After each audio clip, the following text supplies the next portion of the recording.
تو میں نے بھی دیکھا ہے کہ دہلی سے بمبئی کے لیے پیدل جماعت چلتی تھی، دہلی سے کلکتہ کے لیے پیدل جماعت چلتی تھی. ہاں، یہ تو ہمارے حاضری کی بات ہے. 4 مہینے کی جماعت، رمضان، شوال، ذوالقعدہ، ذوالحج، یہ 4 مہینوں میں پیدل جماعت چلتی تھی. اور اس کی محنت کا بڑا اثر ہوتا تھا، کیوں کہ وہ محنت بھی کر رہے ہیں، چل بھی رہے ہیں، سیکھ بھی رہے ہیں، سکھا بھی رہے ہیں، برداشت کر رہے ہیں. پیدل جماعتوں کی تاثیر الگ ہے. ہمارے گاؤں میں پیدل جماعت آئی، بہت شام کو بدل مشہور، 60 سال پہلے کی بات ہے. جب میں مدرسے سے فارغ ہو کر آپ کی طرح سے اگر گاؤں میں پڑھانے لگا نا، تو میں سمجھ میں نہیں جاتا تھا، لوگوں پر اعتراض کرتا تھا. جی ہاں، کیونکہ پڑھنے میں اگر آپ آگے رہتے تھے تو کتابیں یاد ہوتی تھی. تو اس لیے ہمارے ضلع کے جو بات ساتھی تھے وہ بیچارے ہمارے گاؤں میں آنے سے ڈرتے تھے کہ وہ اعتراض کرے گا اور یہ کام نہیں ہے. تو وہ جماعت پیدل آئی بمبئی سے. اس میں ایک عبدالرحمان تھے، نو مسلم تھے وہ. تو وہ اپنی سرگزشت سناتے تھے. اسلام تو اولیاء تھے، پھر اسلام لانے کے بعد تو کیسے، تو وہ بہت اس کی کارگزاری میں بڑا اثر تھا. ہمارے اس علاقے میں جو کام آیا ہے وہ بمبئی سے آیا ہے. وہی لوگ شروع میں ادھر متوجہ ہوئے تھے. تو میں اس کی کارگزاری سے متاثر ہوا. تو اثر کے بعد ہماری مدینہ مسجد میں سنائی اس اثر خانوں میں سب اس کو کھڑا کرتے تھے ساتھی.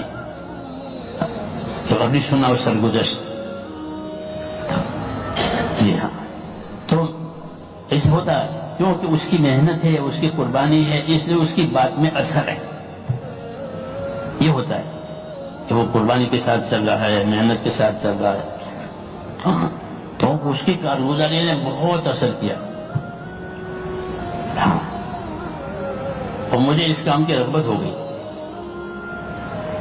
جی ہاں، پھر اللہ تعالیٰ نے ہم کو چلا دیا. وہ لمبی بات ہے وہ. جی ہاں، تو جب قربانی کے ساتھ کام ہوگا میرے دوستوں تو خود کرنے والوں کو بھی کام سمجھ میں آئے گا اور ان کی باتوں سے دوسروں کو بھی سمجھ میں آئے گا. اور متاثر ہوں گے دل محنت و قربانی کی وجہ سے. اور دعاؤں میں قبولیت آتی ہے. یہ خاص بات ہے کہ جب امت اپنی ذمہ داری کو سنبھالے گی کہ خود دیندار بننا، دوسروں کو دیندار بنانا، اس کی محنت کرنا اپنے مال جان سے، تو ان کی دعا میں جان پڑتی ہے. یہ کام اسی طرح چلا ہے کہ لوگوں نے قربانیاں دی ہیں، غریبوں نے، مالداروں نے. ہاں، مالداروں نے بھی قربانیاں دی کہ بڑی رقمیں اس زمانے میں لگائی اور غریبوں نے لگائی. میرے پاس ایک نوجوان آیا دلی میں کہ میں 4 مہینے کے لیے آیا. میں نے کیا کام کرتے ہو؟ تو کہا کہ میں وہ تسلی ٹھیک کرتا ہوں. تسلا اردو میں کہتا ہے لوکل نو کڑی ہو جی میں ریتی سیمنٹ کڑی آنے آپ نیچے ٹھیک گہائی جائے. تو وہ اس کو ٹھیک کرتے تھے کہ میں تسلے ٹھیک کرتا ہوں نیچے.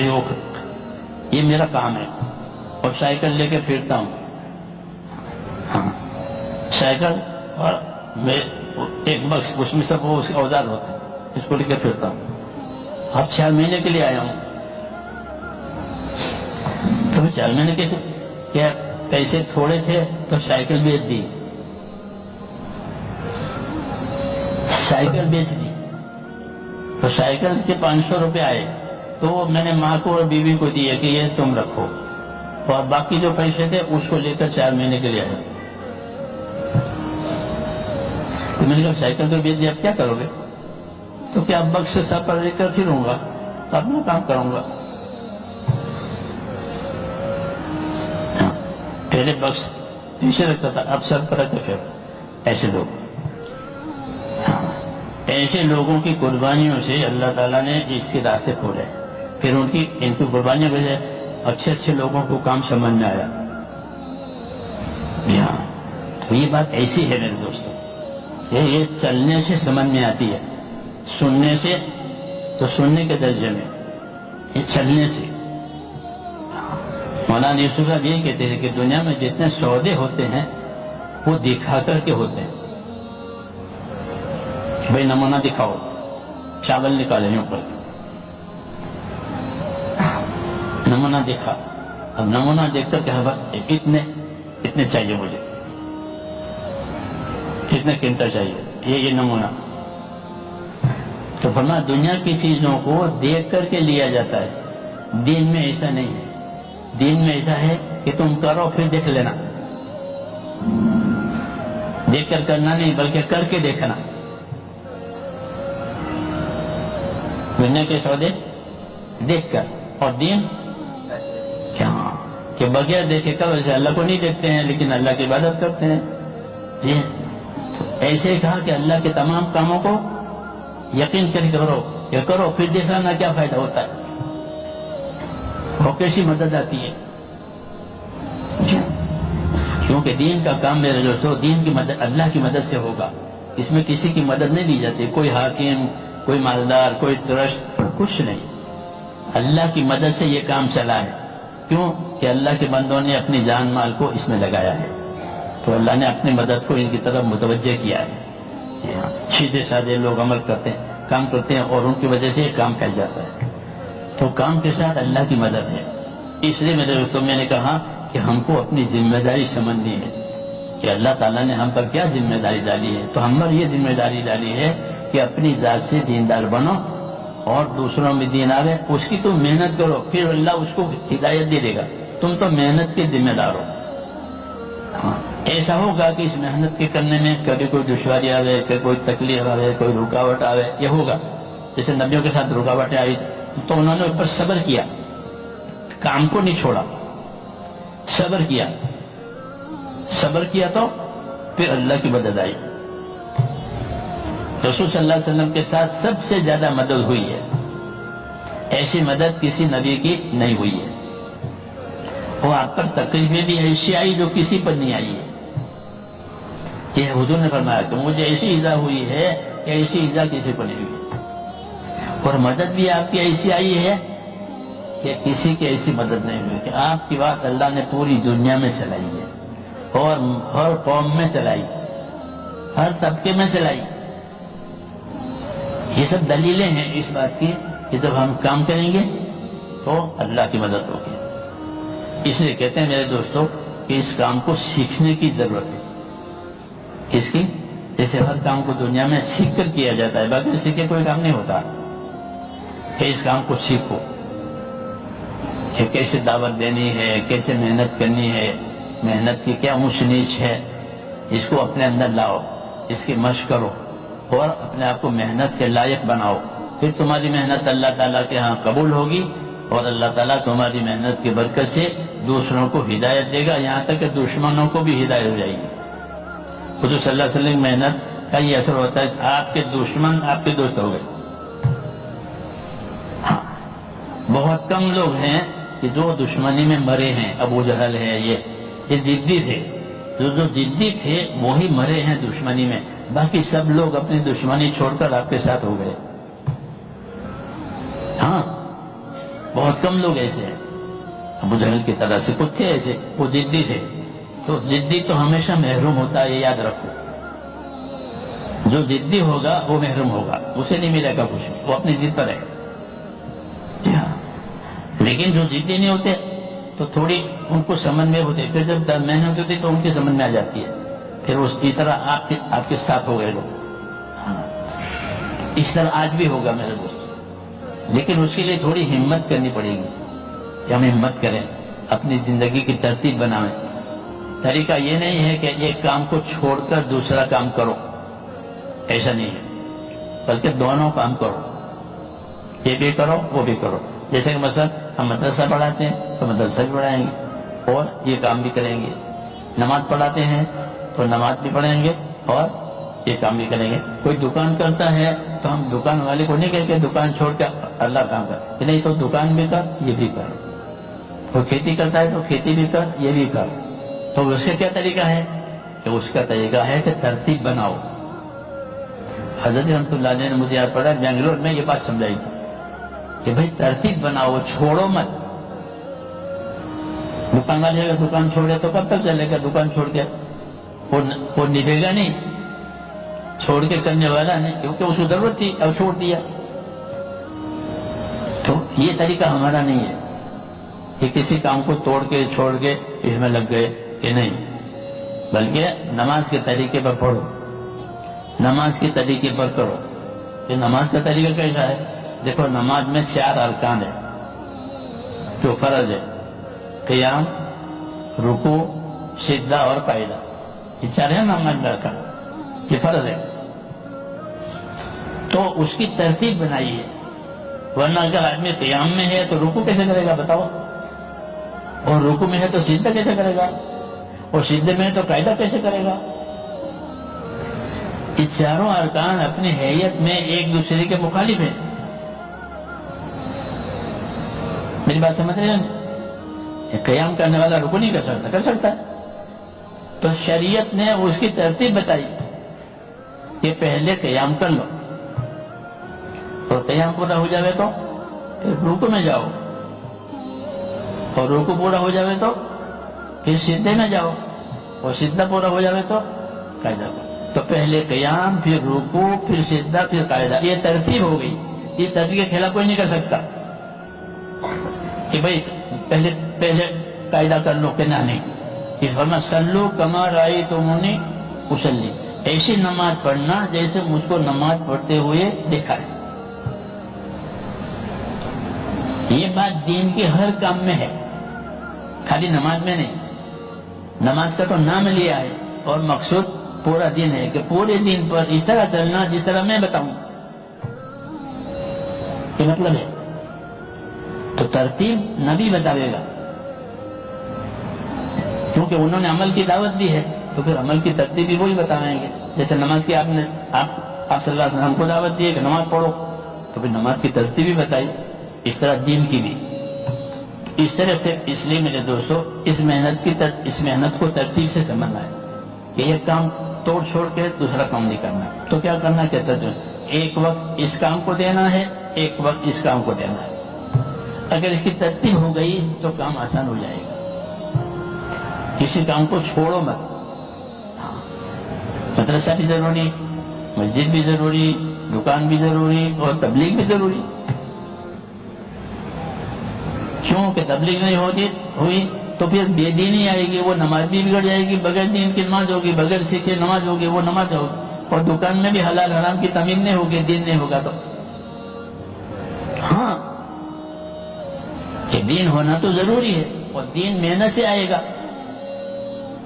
سیکھنے کی محنت, سکھانے کی محنت, دعوت کی محنت, اس سے آئے گا دین. جب دین آئے گا تو ساری چیزوں کی نماز بھی دین والی ہوگی, سنت والی ہوگی, کاروبار بھی شریعت والا ہوگا, نکاح بھی شریعت والا ہوگا, لباس بھی شریعت والا ہوگا. سب چیزوں میں دین آئے گا.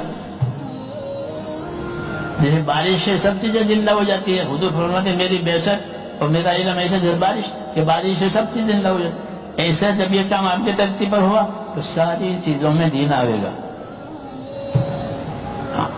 کاروبار میں بھی دین آئے گا, نکاح شادی میں آئے گا, لباس میں بھی دین آئے گا, ہر چیز میں دین آئے گا. بارش برسنے سے ہر چیز ہو جاتی ہے.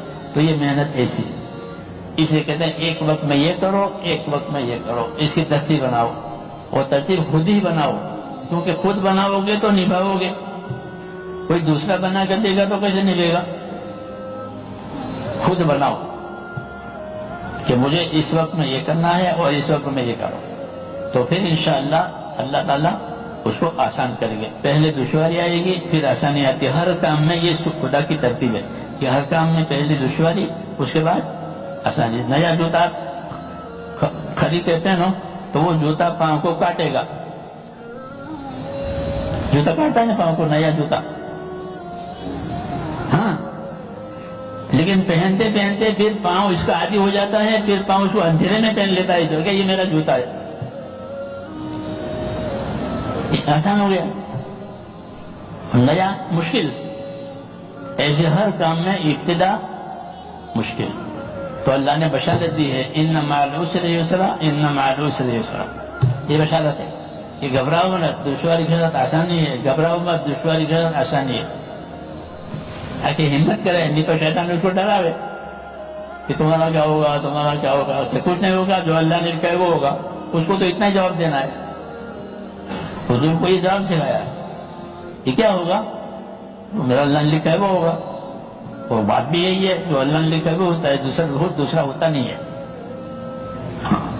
تو ان کو تو یوں خاموش کیا گیا شیطان کو. اور خود اللہ کے وعدوں کا یقین کر کے چلو، اللہ کے وعدے سچے ہیں. ہاں، اللہ کے وعدے. اور یہ کام اسی طرح ہے کہ یہ کام اللہ کے وعدوں پر نظر کر کے کہ اللہ نے کہا ہے کہ جو محنت کریں گے ان کو ہدایت دیں گے، اور جو دین کی مدد کریں گے خدا ان کی مدد کرے گا، ان کے مسئلوں کو اللہ حل کرے گا. ہاں، تو یہ کام ایسا ہے میرے امت کے مسائل اللہ تعالیٰ حل کرے گا، کیونکہ امت میں دین آئے گا. الحمدللہ اس کام کی برکت سے دنیا میں دین گیا.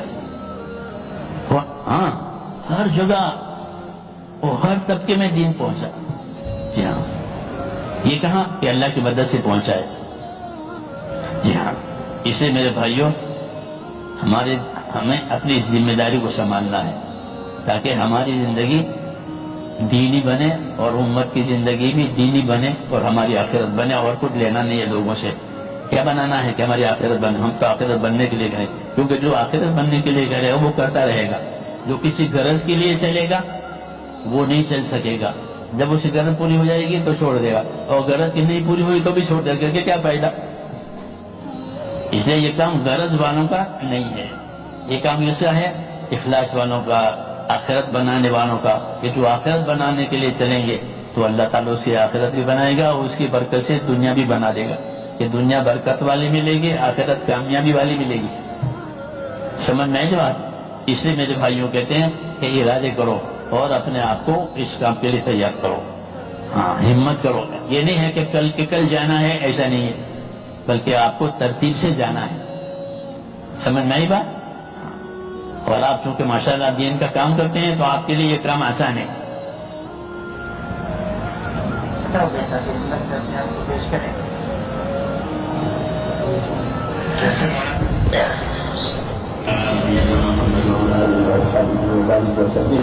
اللهم لك الحمد كله ولك الشكر كله ولك الملك كله بيدك الخير كله واليك رجعت يرجعك ويرزقك لا اله الا الله وحده لا شريك له واشهد ان محمدا عبده ورسوله. اللهم صل وسلم وبارك على سيدنا محمد نبی امي وعلى وصحبه اجمعين. اے اللہ ہماری مغفرت فرما. اے اللہ ہماری اور پوری امت کی پوری مغفرت فرما. پوری امت سے درگزر فرما. امت پر سے اپنے ناراضگی کو اٹھا لے اور اے اللہ پوری امت کو آپ کی رضا والے راستے پر ڈال دے. امت کی صلاحیتوں کو دین پر فارغ فرما دے. امت کی صلاحیتوں کو برباد ہونے سے بچا دے. امت کے مالوں کی، جانوں کی، عقلوں کی، ایمان کی ہر جگہ حفاظت فرما دے اور ہر خیر سے امت کو مالا مال فرما. اپنی اپنی ذمہ داریوں پر کھڑا ہونا ہمارے لیے آسان فرما.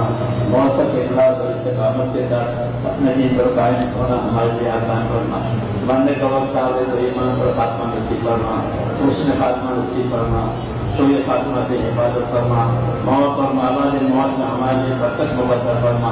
موت کے بعد کے ہلاکتوں سے حفاظت فرما. موت کے بعد آنے والی ابدی رحمتوں سے مالا مال فرما. پریشان حالوں کی پریشانیاں دور فرما. محتاجوں کی مدد فرما.